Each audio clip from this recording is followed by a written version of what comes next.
Welcome back to AI Paper Podcasts. You know, we've been seeing this problem a lot lately.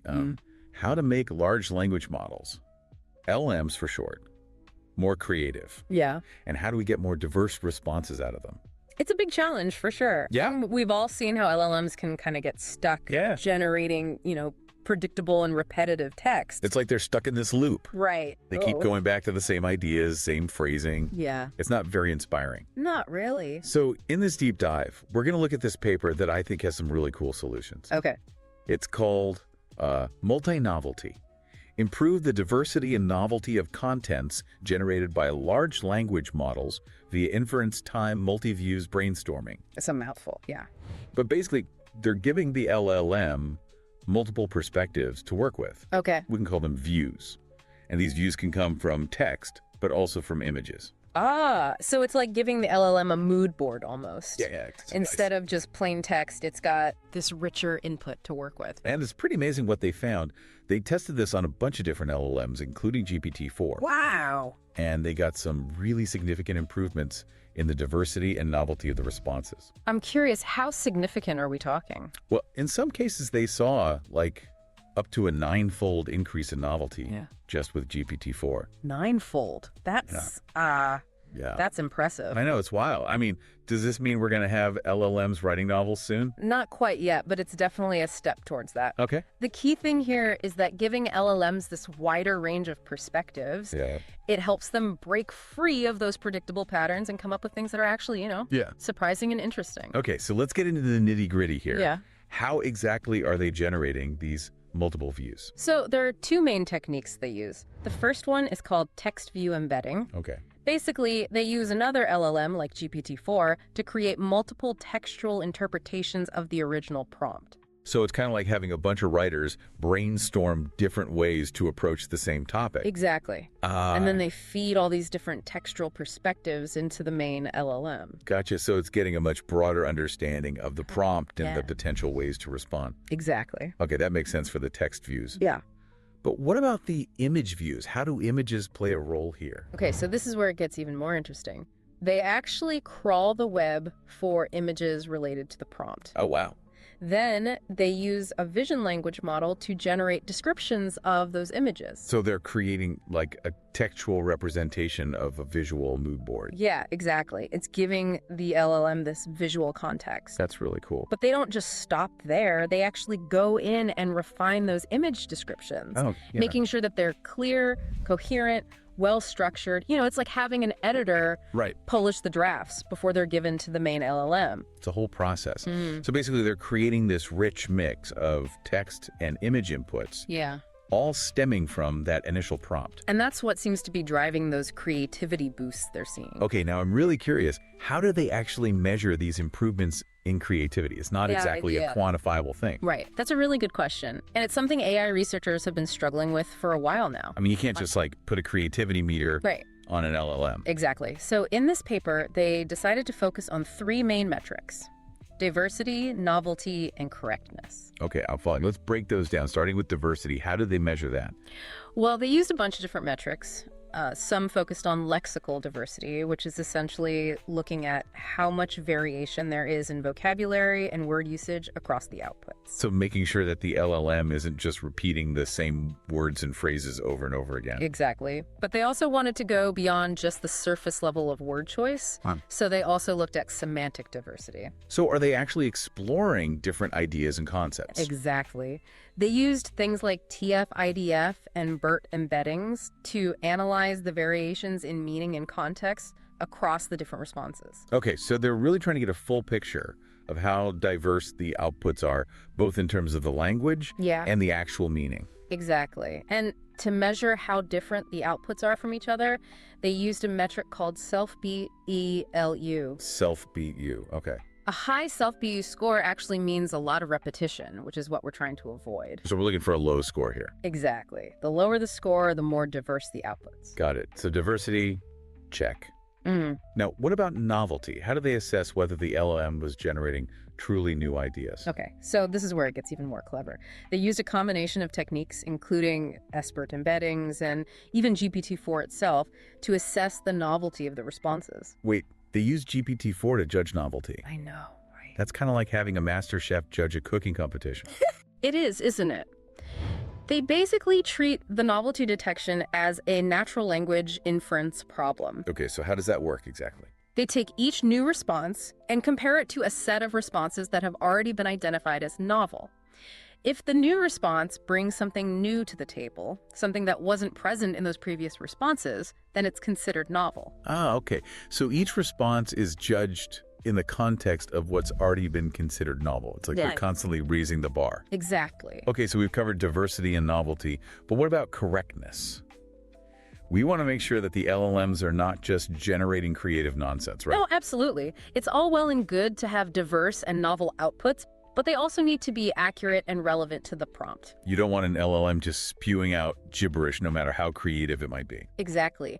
So they approached this from two angles. First, they actually wanted to see if LLMs themselves could be used to judge the relevance of the generated answers. So AI evaluating AI, that's pretty meta. It is, isn't it? And it actually worked pretty well. GPT-4 in particular showed a really high accuracy in detecting relevant answers. Wow, so they basically found that LLMs are pretty good at spotting their own kind. Right. They can determine whether a response actually addresses the prompt in a meaningful way. That's pretty fascinating. It is. The second aspect of correctness that they looked at was the language structure and grammatical accuracy of the responses. Of course, because even the most creative idea falls flat if it's not expressed well. Exactly. So to assess this, they used a dataset of IELTS writing tasks, which come with human-assigned scores for grammar and structure. IELTS, oh wow. That's serious stuff. It is. And then they had different LLMs try to score the same writing samples, basically pitting them against human IELTS examiners. So how did the LMs stack up? One LLM, DeepSeek v3, actually outperformed GPT-4 on this task. Wow. It was better at aligning with human judgments of language quality. Okay, so some LLMs are pretty darn good at judging grammar and structure. Exactly. And based on these findings, they decided to use DeepSeek v3 to evaluate the grammatical correctness of the responses in their main experiment. Okay, so they've got this comprehensive way to measure the quality of the outputs. Yeah. They're looking at diversity, novelty, correctness from both a human and an AI perspective. They've really covered all their bases. So the big question is, did this multi-view brainstorming method actually work? Did it actually lead to more creative and diverse responses? Let's dive into the results. Well, the short answer is yes. Across all the LLMs they tested, using these multiple views during inference led to significantly more diverse and novel outputs. That's awesome. Yeah, and they tested it on a whole range of LLMs, not just like one specific type. You know, they looked at open source models like GPT-2, closed source models like GPT-4, and the results were pretty consistent across the board. So it wasn't just like a fluke with one particular model. Exactly. It seems like this multi-view brainstorming approach could be a general strategy for making LLMs more creative, not just some like one-off trick. That's really exciting. Yeah. But you did mention earlier that there was a potential trade-off. Right. Between creativity and accuracy. Right. So were the LLMs getting more creative, but also making more mistakes? Kind of, yeah. It's like as they were exploring more uncharted territory, they were bound to stumble a bit. Right. It's like giving an artist more freedom to experiment. Yeah. They might create something amazing, right? But they might also create something that's just like totally bizarre. Exactly. And that's what researchers are still trying to figure out. Yeah. You know, how to strike that balance between encouraging creativity, but also maintaining accuracy. Because ultimately, we want LLMs that are both creative and reliable. Right. We don't want them just spouting out random stuff, even if it's new. Exactly. So do they find any ways to like mitigate this accuracy issue? That's a good question. Yeah. Did they? They did. They actually focused specifically on the subset of responses that were still considered correct. And even within that subset, multi-view embedding still led to more diverse and novel results. So they were able to get that boost in creativity without completely sacrificing accuracy. Exactly, which is super promising, right? It is. It means we might be able to have our cake and eat it too, in a way. I like cake. Me too.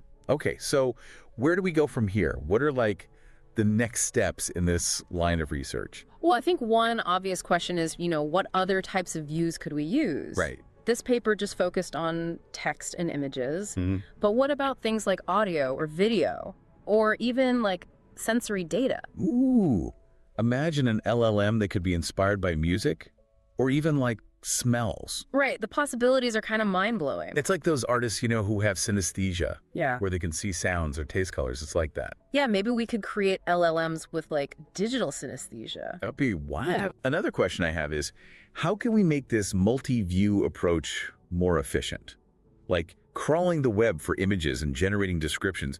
That sounds pretty computationally intensive. That's a good point. And it's something researchers are definitely working on, trying to develop more efficient methods for all of this. Right. Okay. So efficiency is definitely a key area for future research. For sure.